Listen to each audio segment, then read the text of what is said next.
अस्सलाम वालेकुम स्टूडेंट्स। मैंने आप लोगों को डेटा कंटेनर्स मैंने आप लोगों को बताया था कि जो बाकी रिमेनिंग के डेटा कंटेनर्स हैं वो भी मैं आप लोगों को बताऊंगी अपनी रिकॉर्डिंग के उसमें। सॉरी, थोड़ा सा लेट हो गया है मुझे रिकॉर्डिंग डालते हुए। हमने फर्स्ट डेटा कंटेनर डीपली पढ़ा था, वो था लिस्ट। अब हम बाकी रिमेनिंग डेटा कंटेनर्स का बारे में थोड़ा सा पढ़ेंगे कि वो क्या होते हैं और उन्हें कैसे यूज़ करते हैं। वैसे तो मैंने क्लास में इंट्रोडक्शन इसका दिया था आप लोगों को, लेकिन मैं इसके कुछ फंक्शंस भी इधर डिफ़ाइन कर देती हूँ। और जहाँ मैंने नहीं दिया उन बच्चों को अगेन बता रही हूँ बेटा। पाइथन में हमारे पास 4 टाइप ऑफ डेटा कंटेनर्स होते हैं। First list, second tuple, third set और फोर्थ डिक्शनरी। टपल टपल कैसे आपके पास टपल भी क्या होता है, डेटा कंटेनर होता है, कलेक्शन करता है जो डेटा की। बस क्या नहीं करता, वो डुप्लीकेट्स तो अलाउ करता है लेकिन अनचेंजेबल होता है। मीन्स एक दफ़ा मैंने डिफ़ाइन कर दिया, उसके बाद मैं उसे रीडिफ़ाइन नहीं कर सकती। दूसरी बात, टपल में हम क्या करते हैं, राउंड ब्रैकेट्स लगाते हैं। क्या लगाते हैं बेटा, राउंड ब्रैकेट्स लगाते हैं। राउंड ब्रैकेट्स और डिफरेंट टाइप ऑफ डेटा दे सकते हैं, जैसे हम लिस्ट में दे सकते हैं। टपल को कैसे हमें पता चलता है, आइडेंटिफाई करते हैं कि ये डेटा कंटेनर टपल है, राउंड ब्रैकेट्स है। और यहाँ लिखने के लिए मैंने इसको डिफ़ाइन करने के लिए स्नेक केस यूज़ किया है। टपल लिखा इज़ इक्वल टू और डिफरेंट टाइप ऑफ डेटा मैंने इनरोल करवा लिया। देन प्रिंट टपल और आपके पास टपल आ जाएगा। उसके बाद आप टाइप चेक कर सकते हैं इसके। ओके स्टूडेंट्स, देन आ जाते हैं हम उसके ऊपर फंक्शंस। सबसे पहले मैंने इधर क्या लगाया है, मैंने इधर लिस्ट यूज़ की है। मैं इधर इंडेक्स की हेल्प से मैं ये फाइंड आउट कर रही हूँ, सॉरी लिस्ट कहा मैंने, इंडेक्सिंग की हेल्प से मैं ये फाइंड आउट कर रही हूँ कि किस प्लेस पर कौन सा एलिमेंट है। अगर मेरे पास फर्स्ट पोजीशन है, फर्स्ट प्लेस है, तो उस पर कौन सा एलिमेंट है, बनाना। आपको पता है इंडेक्सिंग हमेशा कहाँ से स्टार्ट होती है। अगर आप लोग को नहीं याद तो मैं अगेन रिकॉल कर देती हूँ। इंडेक्सिंग हमेशा 0 से स्टार्ट होती है, 0 1 2। तो मैंने इधर 1 लिखा, 1 मीन्स आपके पास बनाना आ गया। इट्स या आपके पास यहाँ क्या हो रहा है, इंडेक्सिंग हो रही है। क्या हो रही है बेटा, इंडेक्सिंग। इंडेक्सिंग के थ्रू आप क्या कर सकते हो, इंडेक्सिंग के थ्रू आप कोई भी एलिमेंट की पोजीशन फाइंड आउट कर सकते, सॉरी आप उस पोजीशन के थ्रू ये फाइंड आउट कर सकते हो कि उस प्लेसमेंट पर कौन सा एलिमेंट है, उस प्लेस पर कौन सा एलिमेंट है। तो ये आप किसके थ्रू फाइंड आउट कर सकते हो बेटा, ये आप फाइंड आउट कर सकते हो इंडेक्सिंग के थ्रू, जैसे यहाँ पर हो रहा है। नेगेटिव इंडेक्सिंग, पॉजिटिव इंडेक्सिंग दोनों दे सकते हो। मैंने आपको बताया था नेगेटिव की 2 टाइप्स होती हैं, एक होता है पॉजिटिव और एक होता है नेगेटिव। ये मैंने आप लोगों को प्रीवियस लेक्चर में अच्छे से एक्सप्लेन किया है डिटेल में, इंडेक्सिंग और ये सारे फंक्शंस। यही सारे फंक्शंस हमारे पास टपल में भी यूज़ हो रहे होते हैं। बस टपल में ये प्रॉब्लम होती है बेटा, हम इसको एक दफ़ा डिफ़ाइन करने के बाद हम इसको दोबारा रीडिफ़ाइन नहीं कर सकते। उसके बाद इधर मैंने क्या अप्लाई की है, मैंने इधर अप्लाई किया है बेटा, return the third fourth and fifth item. देखिए यहाँ वर्ड्स चेंज हो गए बट बात वही है, सिर्फ वर्ड्स चेंज हुए हैं, आपके पास बात वही है। इधर क्या अप्लाई हो रहा है, इधर स्लाइसिंग अप्लाई हो रही है। क्या अप्लाई हो रही है, स्लाइसिंग अप्लाई हो रही है। स्लाइसिंग आपके पास क्या कर रही होती है बेटा, स्लाइसिंग आपके पास ये कर रही होती है रेशो वाइज। अगर आपको स्पेसिफिक एलिमेंट चाहिए अपनी लिस्ट में से, अपने कंटेनर में से, तो आप स्लाइसिंग की हेल्प से इसको यूज़ कर सकते हो। तो इधर मैंने लिखा 2:5। 2 का मतलब क्या हुआ, 2 5 3 4 5। 5 का मतलब है आपके पास क्या है, इधर 4 तक आ रहा है, सही है। तो आपके पास इधर क्या आ रहा है, चेरी, ऑरेंज, कीवी। क्योंकि आपको पता होता है कि हम एक एलिमेंट ज़्यादा देते हैं, तो इसका रेशो बना होगा इस तरह, 2:4+1। तो आपके पास क्या आ गया, 5 आ गया। ये बिल्कुल स्लाइसिंग हो रही है, इसलिए मैंने लिस्ट जो थी वो डिटेल में समझाई थी। मैंने आप लोगों को बताया था वो आपके पास मेन कंटेनर होता है। अगर आप लोगों ने उसको अच्छे से समझ लिया तो बाकी कंटेनर्स को समझने में कोई डिफ़िकल्टी नहीं होगी। अब सेकंड आ जाते हैं सेट्स। सेट्स आप सब ने पढ़ा है, यूनिक कलेक्शन ऑफ डेटा को सेट्स कहा जाता है मैथ्स में, और इधर भी यही होता है। सेट्स में आप कोई भी चीज़ रिपीट नहीं कर सकते। अगर बेटा आप कोई भी चीज़ इधर रिपीट करोगे तो वो एरर देगा। अगर मैं बिलफर्स करो, इधर मैं चेरी को रिपीट कर देती हूँ, इधर मैं चेरी को रिपीट कर देती हूँ, तो वो मुझे एरर देगा, वो मुझे एरर देगा। अगर मैं इधर चेरी को रिपीट कर देती हूँ तो क्यों आपके पास आएगा, वो चेरी को क्या लिखेगा, फर्स्ट कम फर्स्ट सर्व वो आंसर देता है। आपने देखा उसने एक ही चेरी दी, वो कभी भी आपको डुप्लीकेट आंसर्स नहीं देगा। फर्स्ट पर चेरी आ रही थी तो उसने फर्स्ट वाली दी है। अगर फर्स्ट पर नहीं आ रही होती और आपके पास आखिर में दो होती, वो तब भी फर्स्ट वाली ही चूज़ करता। तो वो डुप्लीकेट आइटम्स को आपके पास आपकी लिस्ट में इंक्लूड नहीं करता। तभी हम अवॉइड करते हैं कि हम जब भी सेट डेटा कंटेनर यूज़ करें तो हम कोई भी चीज़ डुप्लीकेट ना दें। ओके। और डुप्लीकेट जैसे मैंने अभी आपको ऊपर बताया, डुप्लीकेट्स अलाउ नहीं करता है। एप्पल, एप्पल एक ही दफ़ा उसने लिखा है। नेक्स्ट ऐड कर सकते हैं, जैसे वहाँ पर हम इंसर्ट करते थे और अपेंड करते थे, इसी तरह इधर ऐड के फंक्शन से हम क्या कर सकते हैं, ऑरेंज को ऐड कर सकते हैं। लिस्ट में हम अपेंड यूज़ करते थे, ऐड भी आपके पास क्या कर रहा है, लास्ट में उस एलिमेंट को ऐड कर रहा है। रिमूव, रिमूव में क्या करते हैं हम, रिमूव करते वक्त हम वो एलिमेंट बताते हैं कि आप उसको किस चीज़ को रिमूव करना चाहते हो। जब आप डिलीट लिखते हो तो आप डिलीट में क्या बताते हो, सिर्फ इंडेक्स नंबर बताते हो। रिमूव में हम वो एलिमेंट बताते हैं जो हम डिलीट करना चाहते हैं। डिस्कार्ड, डिस्कार्ड में भी हम वही चीज़ करते हैं। फिर आ जाता है एक पॉप। ये पॉप का फंक्शन बहुत यूज़ होता है।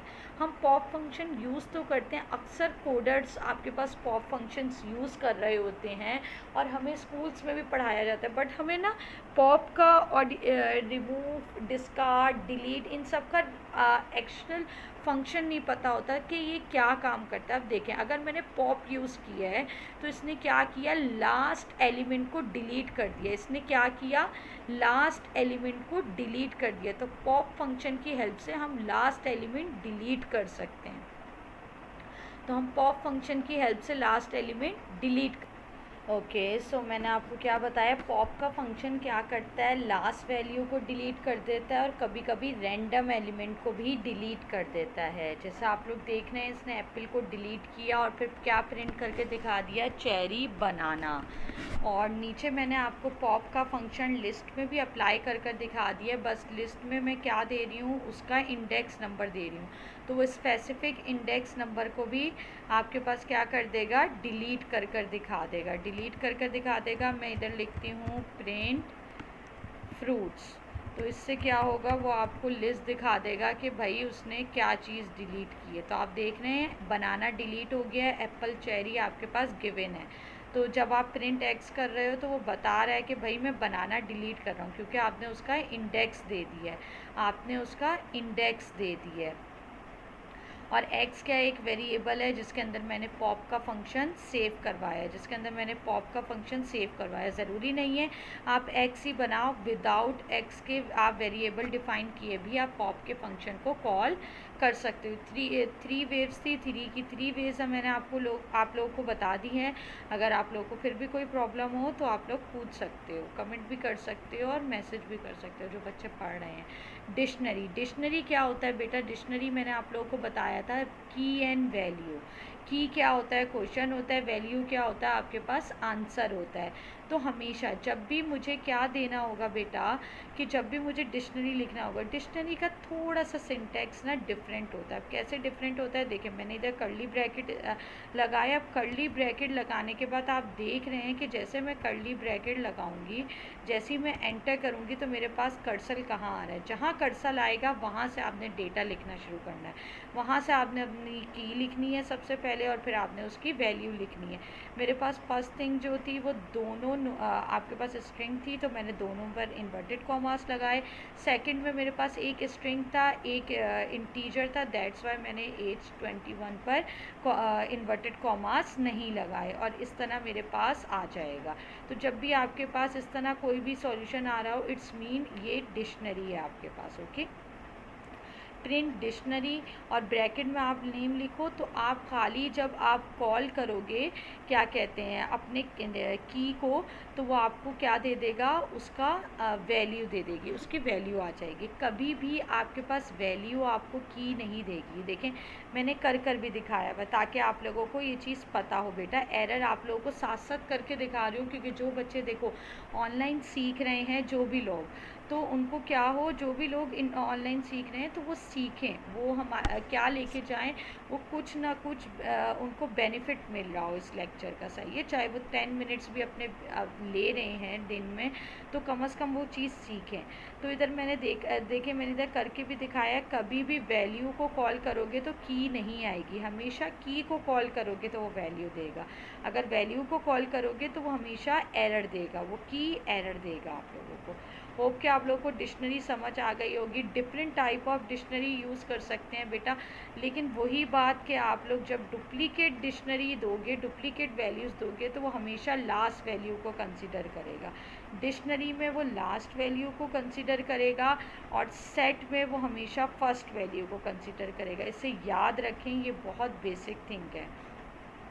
लेंथ, LEN, आप ये चारों के चारों डेटा कंटेनर्स में यूज़ कर सकते हैं। प्रिंट लेंथ का कीवर्ड लिखेंगे LEN, लेंथ, और फिर डिक्शनरी, ये आपको एलिमेंट्स बताता है, आपको बताता है आपको बता रहा होता है how many elements present in your data container. सही है, how many elements present in your container. Okay, तो ये आपको क्या बता रहा होता है बेटा, ये आपको बता रहा होता है, ये आपको ये बता रहा होता है कि आपके कितने एलिमेंट्स हैं आपके उसमें। ओके, सेकंड थिंग है कि आप क्या दे सकते हो, इनरोल, लिस्ट, टपल, सेट। तो आप अपनी डिक्शनरी में लिस्ट इनरोल कर सकते हो, टपल इनरोल कर सकते हो, सेट इनरोल कर सकते हो। जैसे मैंने इधर कलर्स में आपके पास क्या लिखा है, मैंने इधर कलर्स में आपके पास दी है लिस्ट, क्या दी है, लिस्ट। और फिर आप उसकी टाइप चेक कर सकते हो, टाइप लिख के ब्रैकेट में डिक्शनरी लिख के। कंस्ट्रक्टर, बेटा कंस्ट्रक्टर क्या होता है, कंस्ट्रक्टर होता है जैसे अगर मुझे आप किसी का नाम दोगे और मैं उस नाम को देखकर जज करूँगी उसका जेंडर, तो कंस्ट्रक्टर भी बिल्कुल यही होता है। कंस्ट्रक्टर में आप क्या करते हो, आप उसका निकनेम देते हो और राउंड ब्रैकेट लगा देते हो, वो खुद आपको आपकी नीड के अकॉर्डिंग आपका डेटा कंटेनर डिफ़ाइन करके देता है या क्रिएट कर देता है आपको।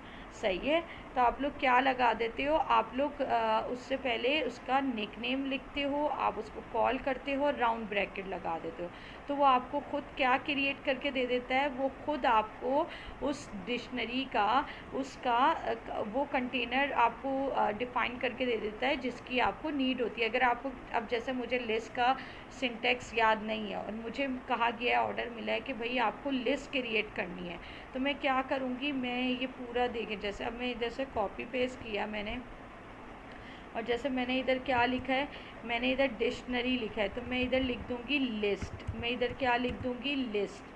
तो ये मुझे क्या क्रिएट कर देगा, ये मुझे लिस्ट क्रिएट कर देगा। मुझे थोड़ा सा सिंटेक्स चेंज करना होगा, मुझे क्या चेंज करना होगा, मुझे थोड़ा सा सिंटेक्स चेंज करना होगा, मुझे थोड़ा सा सिंटेक्स चेंज करना होगा। क्यों सिंटेक्स चेंज करना होगा, क्योंकि मेरे पास लिस्ट में क्या होता है, की एंड वैल्यू नहीं होती, मेरे पास लिस्ट में की एंड वैल्यू नहीं होती। दैट्स वाई मैं इन सबको क्या कर दूँगी, मैं इन सबको एक ही सिंटेक्स में ले आऊँगी, मैं इन सबको एक ही सिंटेक्स में डिफ़ाइन कर दूँगी, मैं इन सबको एक ही सिंटेक्स में डिफ़ाइन कर दूँगी। तो उससे क्या होगा, उससे मेरे पास एक ही की एंड वैल्यू। तो अब जैसे ही मैं इसको रन करूँगी बेटा, एक minute, list argument expected at most 1 argument got 3। Okay 1 second,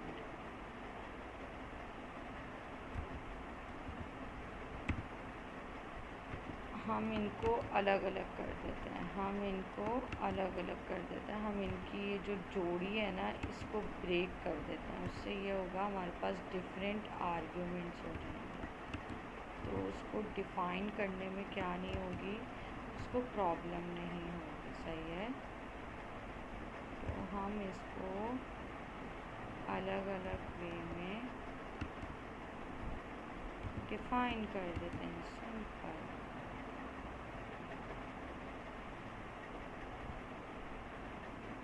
one second.